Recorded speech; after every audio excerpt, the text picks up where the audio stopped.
At Thanksgiving dinner, my sister found out I had $13 million, and suddenly my family started insisting that she deserved it more and I should just hand it over. Hey everyone, before diving into today's story, I need a quick favor. Our channel's been losing momentum lately, and subscribing is one of the simplest ways you can support us. It's easy, doesn't cost anything, and it helps us keep creating content you enjoy. Thanks a bunch. Alright, let's get into it.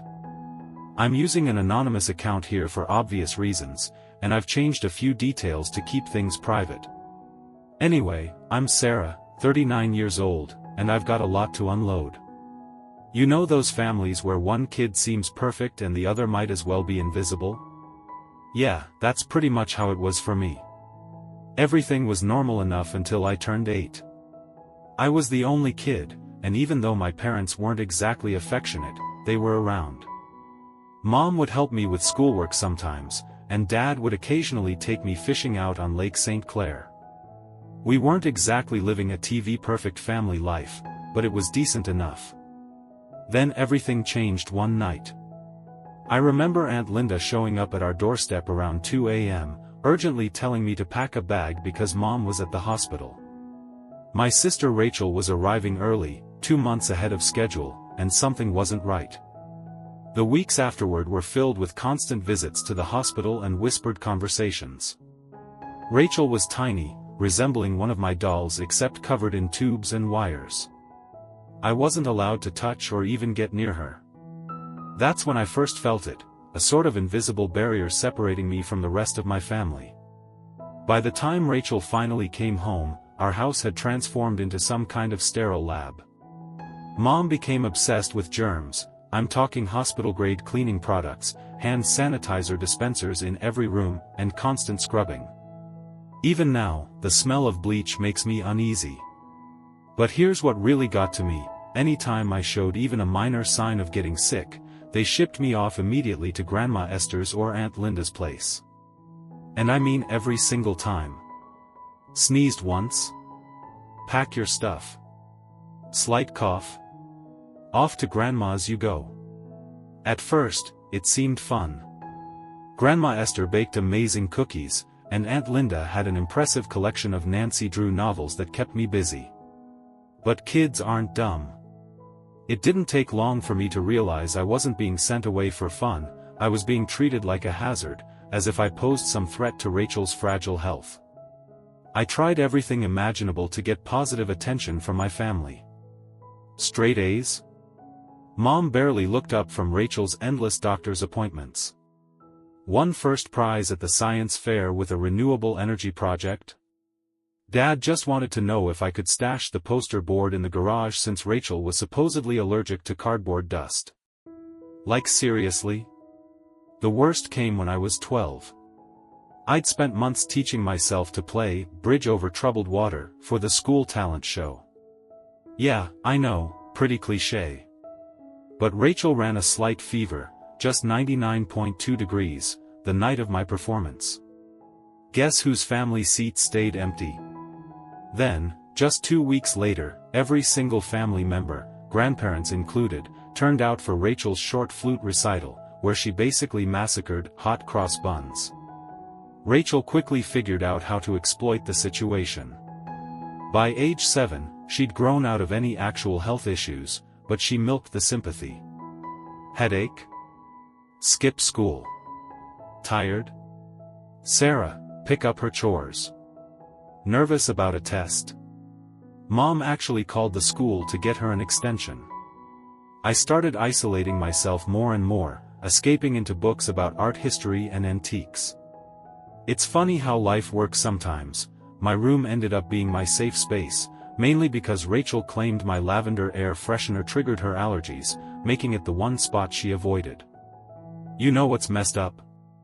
Whenever Rachel pretended to be sick, part of me felt relieved. At least then I'd go to Grandma Esther's, where someone actually cared how my day went. Grandma Esther sparked my passion for vintage jewelry. She had an incredible assortment of costume jewelry pieces she'd let me sort and catalog, which I suppose foreshadowed my future. The hardest part wasn't even the blatant favoritism, it was the way they rewrote history to justify themselves. They'd say things like, Rachel needs extra attention because she had a tough start, or, Sarah's always been so self-sufficient. She gets that Rachel has special needs. Except I didn't. I couldn't understand why being healthier somehow made me less lovable. Looking back now, I can clearly see how those experiences shaped me. Constantly being treated like a threat doesn't just vanish over time. But at least it taught me independence. When nobody checks your homework or celebrates your achievements, you quickly learn how to cheer yourself on. High school was a mixed bag for most people, either you loved it or hated it. Me? I saw it as my escape route. While Rachel built her little drama kingdom in middle school, I was planning my getaway. Honestly, nothing motivates you like knowing you're completely on your own. Remember when I mentioned spending hours sorting grandma's jewelry? That taught me the importance of organization and attention to detail. I applied those skills to everything in high school. My desk looked like something out of an organizing magazine, notes color-coded, study plans perfectly laid out, everything in order. Rachel mocked me for it, calling me Rain Man. Nice, sis. But here's the upside to being invisible: nobody tracks your failures or successes. So you might as well do exactly what you want. I joined every club possible, as long as it didn't interfere with my shifts at Carson's Diner. Big shout out to Diane, the diner's owner, who remembered my birthday even when my parents forgot. Debate team? Done. President of the National Honor Society? Yep, that was me. Editor-in-chief of the school newspaper? Check again. The debate team is where I finally discovered my voice. There's something deeply satisfying about calmly dismantling someone's argument in front of an audience. It also gave me negotiation skills I didn't know I'd need later. I won state championships twice, but my parents never saw it because Rachel had soccer games. She was on the C team and never even played. Things got really interesting my junior year when I took the SAT. I got a perfect score. And by perfect, I mean a flawless 1599, not just good, but literally the best possible. Less than 1% achieve that. I stared at the screen for nearly 20 minutes, convinced it was a glitch, before racing home to share the news with my parents. I realize now how naive that was. Mom was busy in the kitchen helping Rachel with her English homework. I excitedly said, "Mom, look. I got a perfect SAT score." Her response? "That's great, honey, but please keep your voice down. Rachel needs to focus, she has a big test tomorrow." Rachel chimed in sarcastically, "Yeah, some of us actually need to study, Ms. Perfect." Mom quickly comforted her, saying, "Don't worry, sweetheart. Everyone learns differently." To this day, my perfect SAT score never got a spot on the fridge. But Rachel's C+ in English? Front and center, proudly displayed with a big magnet that said, "We're so proud of you." Applying to college was quite the experience. Without telling anyone, I applied to 15 schools, wrote my essays, gathered recommendations, and handled financial aid paperwork entirely on my own. My guidance counselor, Mr. Patel, was the real hero, staying late to help with FAFSA forms since my parents were too busy. When acceptances rolled in, Harvard, Yale, Princeton, Michigan, all offering scholarships, I hid them under my bed, knowing exactly how my family would react if Rachel found out. I could already hear her whining, "If Sarah goes to Harvard, I'll be lonely." When UMich offered me a full ride, Rachel coincidentally joined JV cheerleading. Guess who got celebrated? Not me. I ate microwave mac and cheese alone in my room while everyone else enjoyed Olive Garden. But that scholarship was my ticket out: tuition, room, board, even books, all covered. The day I got the letter, I sat at my favorite library spot, a fourth-floor window seat overlooking the park, and cried tears of pure relief. At dinner, when I announced I'd be attending Michigan, my dad protested, "But that's so far away, what if Rachel needs you?" My mom added bluntly, don't expect any help with your expenses. Rachel's cheerleading costs a fortune. Rachel's reaction? She burst into tears of joy, immediately asking, "My God, finally. Can I have your room for my TikTok videos?" That summer, I worked double shifts at Carson's Diner to save money. Diane, the diner's owner, always slipped me extra tips and leftover pies, teaching me how to spot genuine people in a world full of phonies. She'd say, "Sweetie, in diners, and in life, those making the most noise usually have the least to say." On move-in day at UMich, my parents skipped it because Rachel had another cheerleading event. Aunt Linda drove me, helped set up my dorm, and handed me an envelope with $600 inside. "Your Grandma Esther wanted you to have this," she whispered. "She's so proud of you." Later, I learned Grandma had quietly saved that money from her Social Security checks. My first night in the dorm, I promised myself that I'd build such a good life that being ignored would be impossible. Not for revenge or to prove anything to my family, but for the 8-year-old girl who got sent away for sneezing. College flew by in a blur of all-nighters, instant ramen, and newfound freedom. I graduated summa cum laude from UMich, not that my parents noticed, as they were busy helping Rachel transfer to her third college in 2 years. Then my life took an unexpected turn. I got an entry-level job at Everett and Phillips Auction House in Detroit. I'm using a fake name here, but if you're in the business, you probably recognize the type: high-end, lots of old money clients. My role involved cataloging belongings from wealthy estates after the owners passed away. Not glamorous, but steady income. Then came the Kingston estate. Mrs. Kingston, a childless elderly widow, left behind rooms full of what everyone assumed was costume jewelry. But those hours sorting Grandma Esther's jewelry paid off. One particular Art Deco brooch caught my eye.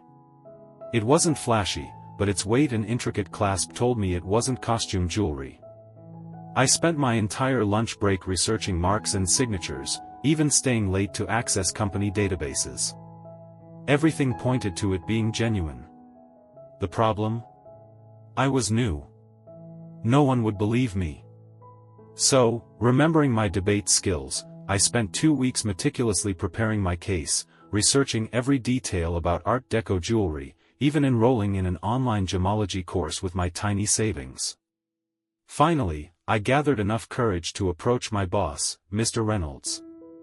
Armed with a detailed presentation, complete with comparative images, historical references, and meticulous notes, I knocked on his office door. "Sir," I began cautiously, "I believe we might have found something very valuable in the Kingston collection." Reynolds barely glanced up from his phone. "Sarah, we've already cataloged those as costume jewelry." "I know," I persisted, "but please look at these makers' marks, they perfectly match Cartier's signatures from 1925. At this, Reynolds finally set his phone aside and focused. "Where did you learn all this?" "Just some research," I shrugged modestly. To cut a long story short, the supposed costume brooch sold for $57,000 at auction. Turns out, it was part of an exclusive Cartier line made for a European elite group in the 1920s. After that, Reynolds began trusting my instincts, regularly giving me items to authenticate. Suddenly, my old hobby of sorting jewelry at Grandma Esther's wasn't pointless anymore, it was my strength. I dove headfirst into mastering the world of vintage jewelry, enrolling in every online course I could find and spending weekends at estate sales taking notes. My small apartment started looking like a jewelry scholar's paradise, plastered with printed hallmarks and authenticity charts. The auction house saw tangible results. I uncovered valuable pieces others overlooked, built relationships with collectors, and gained deep market knowledge. For the first time ever, I wasn't just scraping by, I was actually saving money. Yet, at home, nothing changed. Sunday dinners remained awkward. Mom would casually say, "Sarah's still at that antique shop, right?" I'd patiently correct her, "Auction house, actually, and recently I authenticated a rare Tiffany piece." Rachel would quickly interrupt, "Oh my God, speaking of jewelry, look at this charm bracelet I found at the mall." But by then, I had stopped caring. I'd finally found something that belonged only to me, unrelated to Rachel or my family's disapproval. About 2 years into my job, the Rothschild estate landed at the auction house, a massive old money family with tons of jewelry. There was a lot of excitement in the industry. While cataloging their collection, I spotted an Art Nouveau piece everyone else had overlooked. I obsessed over it for 3 sleepless days until I confirmed it was a rare piece thought lost during World War II. At auction, it sold for $240,000. When Reynolds called me into his office afterward, I expected a promotion. Instead, he stunned me with his words, "Sarah, you're wasting your talent here. You should be running your own authentication business." Initially, I laughed it off. Start a business? With what money? But the seed was planted. Soon, I began taking small freelance jobs on the side. Word spread quickly, and private collectors began contacting me directly. One night, surrounded by jewelry books and authentication equipment in my tiny apartment, I realized I could actually do this. I could build something entirely mine. So, I did the logical thing. I took out a sizable loan against my car, drained my savings, and rented a cramped office above a Chinese restaurant. People thought I was nuts. Maybe I was. It smelled constantly of Kung Pao chicken, and Wi-Fi only worked in one corner by the window. But it was mine. Those early months were terrifying. I woke up in cold sweats, counting down days until I ran out of money. My furniture was a Goodwill table and a curbside chair I'd carefully sanitized. Still, reputation and contacts are everything in the high-end jewelry world, and my previous job gave me both. I charged less than the big firms, which helped my reputation grow. 6 months later, my break arrived. A dealer from my auction house days brought me a massive collection of Victorian-era brooches to authenticate. After 2 weeks of meticulous documentation, I uncovered 2 extremely rare pieces previously mistaken for replicas. The delighted owner paid my fee and added a 10% commission from the sale, earning me $96,000. Suddenly, my phone wouldn't stop ringing. Private collectors sought me out. Estate attorneys asked for guidance. Even my old employer started sending me work. I'm pretty sure Reynolds helped spread my name discreetly. Thanks, boss. By my 2nd year, I hired Megan, a brilliant but quiet gemology graduate who reminded me of myself. She quickly became head of authentication. Business boomed beyond my wildest dreams. We moved to a proper downtown office, no more chicken smells, and assembled a specialized team. We earned a reputation for uncovering overlooked treasures hidden in plain sight. However, keeping my success secret from my family grew increasingly challenging as my business expanded. Still, I wasn't ready to reveal it, at least, not yet. They still believed I just worked at an antique shop. At family dinners, Rachel would throw snide comments my way, like, "Sarah, I have some old jewelry I was planning to give to Goodwill, maybe your little shop could use it?" I'd respond casually, even though I'd just authenticated a $1.2 million fabric piece earlier that day. "Sure, Rachel, I'll take a look." Mom continued introducing me as her other daughter, who works with old jewelry or something. Meanwhile, my company was mentioned in Forbes, and we'd recently opened our 3rd office. Ironically, keeping this secret from them became somewhat entertaining, like an inside joke with myself. I'd sit at Sunday dinner dressed in what appeared to be Target clothes, but actually Chanel, listening to Rachel proudly discuss her entry-level marketing position, knowing I'd just closed a deal worth more than her annual salary.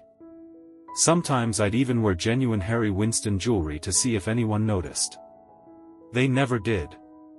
One night Rachel proudly showed off her $200 Michael Kors watch for 20 minutes, completely unaware I wore a vintage Patek Philippe watch worth more than her car. But as the business grew, managing expansion became my greatest challenge.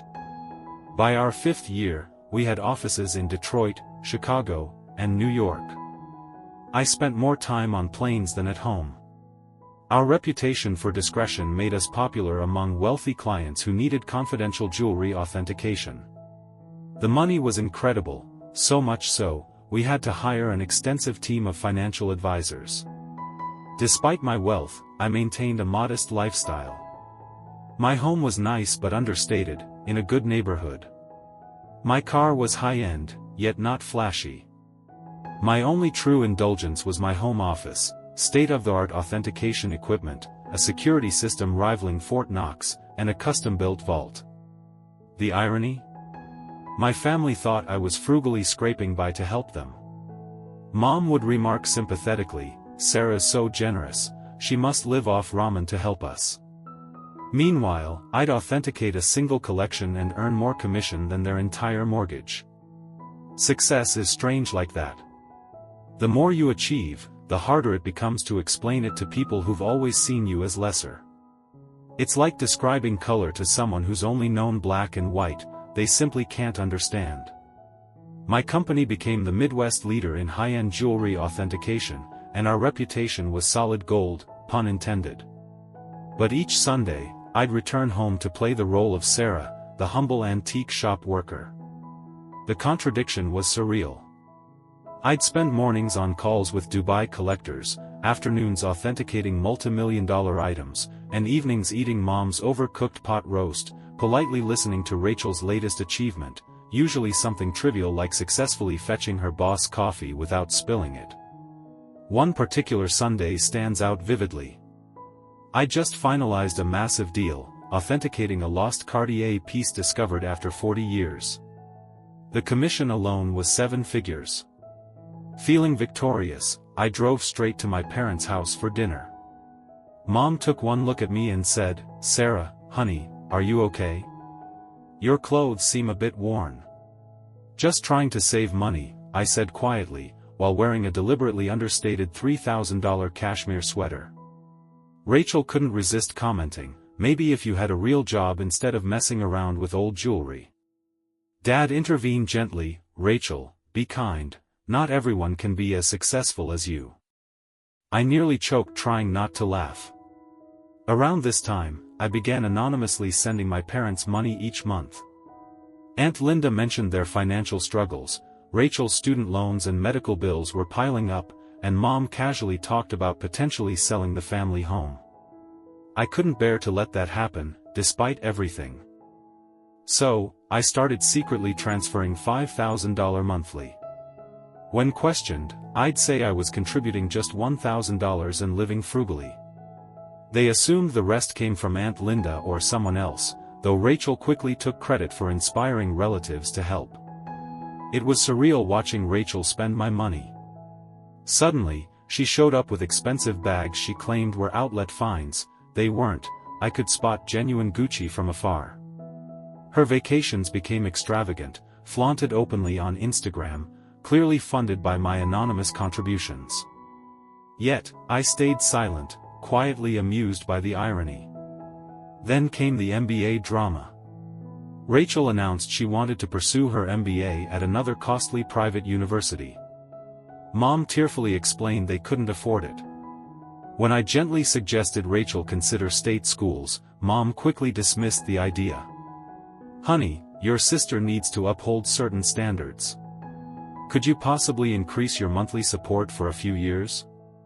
So I raised my monthly payment to $7,000 without blinking.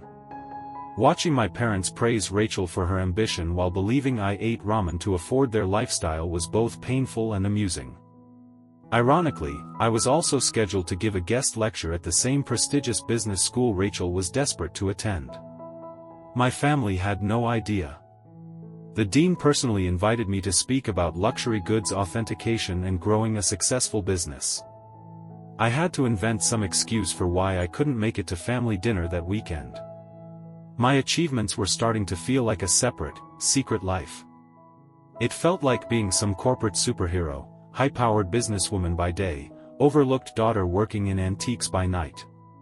But everything was reaching a breaking point, especially with Thanksgiving approaching.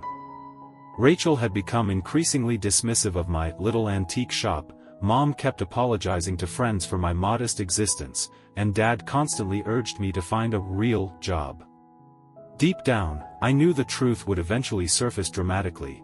I just never imagined it would explode on Thanksgiving. The trouble started 2 weeks before. Mom called, distressed about her severe back pain. Diagnosed with a herniated disc, she was panicked about cooking Thanksgiving dinner for 20 guests. I'd love to claim I stepped in purely from kindness, but honestly, I was tired of pretending her dry turkey was delicious. "Why don't I handle dinner this year? I can have it catered," I offered. Mom replied anxiously, "Oh honey, we can't afford a caterer." "Don't worry about the money," I reassured her, "I've been saving." "You're not taking out a loan, are you?" Mom asked nervously. I arranged everything through the luxury catering service I frequently used for business events, food so good it made home cooking seem pointless. The cost far exceeded what my family imagined I earned in months, but I didn't care. Thanksgiving morning arrived, and I was genuinely excited. I had my laptop handy since I needed to keep an eye on an important online auction in Hong Kong. A stunning Art Nouveau necklace was up for bidding, and I had a client lined up for authentication if they won. Lunch arrived perfectly timed and beautifully prepared, though Rachel couldn't resist complaining. "Store-bought stuffing, Sarah? Mom's homemade is way better." Funny coming from someone who once triggered the smoke alarm making toast. Mom kept apologizing for not cooking, but it was clear everyone enjoyed the gourmet meal, especially Rachel, who finally stopped grumbling after tasting the maple-glazed Brussels sprouts, which cost more per serving than her weekly grocery bill. I briefly stepped away from the table to check the auction status on my laptop, set up in my old bedroom, the only room Mom hadn't redecorated multiple times, unlike Rachel's. That's when everything unraveled. I'd left several authentication tabs open, displaying various contracts and account balances. Rachel barged in without knocking. Some habits never change, claiming she needed my phone charger. Spotting my laptop screen, she saw her chance to expose what she assumed was my pathetic reality. "Let's see what important work Sarah's doing," she sneered, grabbing my laptop and storming into the dining room before I could stop her. Imagine this scene: 20 relatives, comfortably stuffed with gourmet turkey, half drunk on expensive wine they assumed was budget-friendly. Rachel triumphantly flipped my laptop around, expecting to humiliate me with trivial antique business dealings. Instead, the entire room fell eerily silent.